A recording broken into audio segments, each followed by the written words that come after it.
j'adore ça, surtout en faire.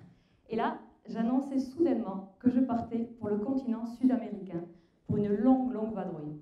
Car voyager, j'ai toujours aimé ça, un peu comme une seconde nature.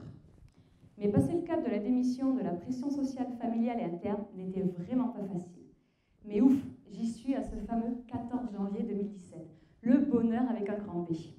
Pas de temps pour les états d'âme, on m'attend de l'autre côté, pour voyager, rire, rêver, vivre à 1000 à l'heure, et surtout goûter à cette sensation inouïe qu'on appelle la liberté infinie. Un jour, j'étais au Brésil, et ça a fait tilt dans ma tête. Je me suis dit, Isabelle, toi, la fanatique de camping, tu es partie sans tente et sans duvet. Comment est-ce possible? Venant d'une famille de dignes héritières de campeuses de mère en fille, je me suis rendu compte que ce voyage n'était vraiment pas préparé. C'est alors que j'ai passé pas mal de temps sur le net, en train de chercher la tente parmi les milliers de choix, celle qui allait m'accompagner. Chose pas facile, car moi je ne suis pas du tout une geek dans l'âme. Je déteste même un petit peu ça. Mais j'ai réussi la prouesse de la choisir, la commander et même me la faire livrer chez mon pote Hugo à Buenos Aires, en Argentine. En avant donc pour la future vie de nomade et sans chichi. Me voilà donc à l'hôtel, plutôt chicos, chez Hugo, en train de tester mon nouveau jouet. Bon, je ne vous cache pas que ma première nuit sous tente fut mi-figue, mi-raisin. J'étais en Patagonie et hyper impatiente. L'impatience a laissé place à l'excitation, et l'excitation au grand froid, glacial, -1 au petit matin.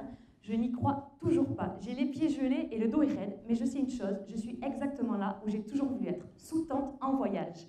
Le pouce en l'air, les grosses chaussures aux pieds, et cet affreux bonnet vissé sur la tête. J'ai la couverture de survie qui couine fort et les yeux gonflés par le manque de sommeil. Mais j'ai toujours le sourire en ouvrant la fenêtre de ma tente et surtout le cœur qui se remplit d'émotions. Et parfois, l'émotion vient simplement d'être toujours entière après avoir passé une nuit difficile à épier le grognement du sanglier qui faisait et les aboiements du chien qui venait effleurer le bord de ma tente et qui tournoyait à fond les ballons dans le camping, alors que moi, j'étais couchée en chienne fusil sur le côté en train d'essayer de trouver une position non mortelle en cas de collision frontale avec ce gros cochon sauvage. Bref, pour ceux qui pensent que je me la suis coulée douce pendant ce voyage, pas du tout, parce qu'il a fallu quand même porter ces 23 kilos sur le dos à travers les bus, le stop et les milliers de kilomètres parcourus. Pas toujours sexy, loin de là, mais j'essayais d'être le plus souvent propre, je l'avoue. La preuve, j'attirais tous les chiens du quartier, qui me suivaient partout. Fidèles et loyaux, pour m'accompagner en randonnée, me quémander des caresses ou tout simplement me protéger de lamas agresseurs d'humains, moi, dans ma tête, j'avais envie qu'ils m'accompagnent avec moi. C'est alors que je suis arrivée au bus avec. Et le chauffeur m'a regardé et m'a dit en espagnol un truc du genre « Mademoiselle, non, je crois que ça va pas être possible ». Tant pis, ils auraient pu être utiles pour la suite du voyage, car je suis partie en trek avec mon pote Eli dans le parc des Las Chungas argentin. Et ce soir-là, bizarrement, nous étions tous les deux, assis, collés et serrés dans notre tente, un opinel dans la main, en train de chuchoter « Putain, tu entends Eli? On dirait qu'il y a un puma qui tourne autour de la tente. Qu'est-ce qu'on fait ?» On n'a rien fait, ni lui ni moi.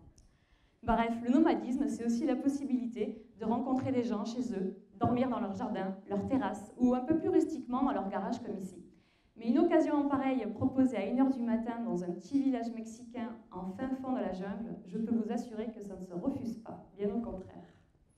Sans parler du meilleur des avantages du camping, c'est rencontrer d'autres voyageurs sur la route, partager une nuit, une rando, refaire le monde, s'interchanger les bons plans camping et décider sur un coup de tête de partir camper à 4200 mètres d'altitude en plein hiver bolivien. Parce que l'idée est excellente et qu'on avait du maté et on se sentait invincible à ce moment-là. Bon, bien sûr, il y a un tout petit léger inconvénient à l'utilisation massive de la tente, un très léger. C'est le dépaquetage, mise en bordel et repaquetage 2 jours plus tard. C'est vraiment une petite entreprise qui, pour les plus maniaques, que je ne suis pas, serait difficile à vivre, je peux vous assurer. Surtout les jours de pluie d'ailleurs. Car en parlant de pluie torrentielle, j'ai vécu une première.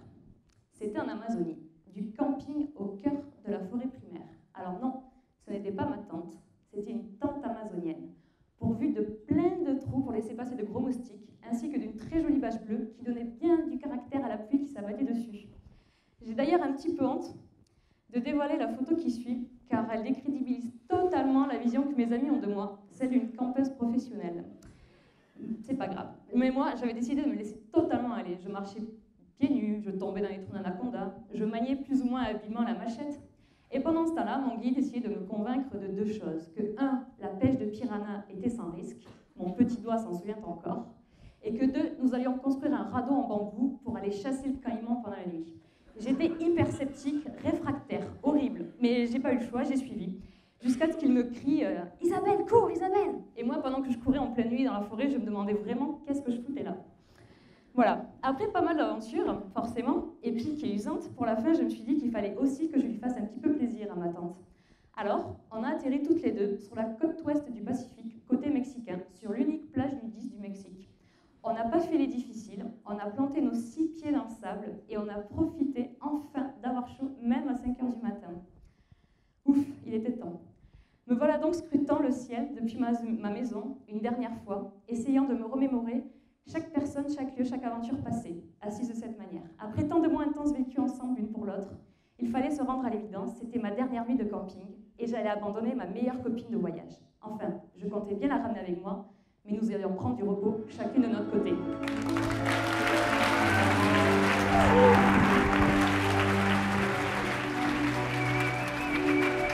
Ça va bien se passer. Ça passe, oui.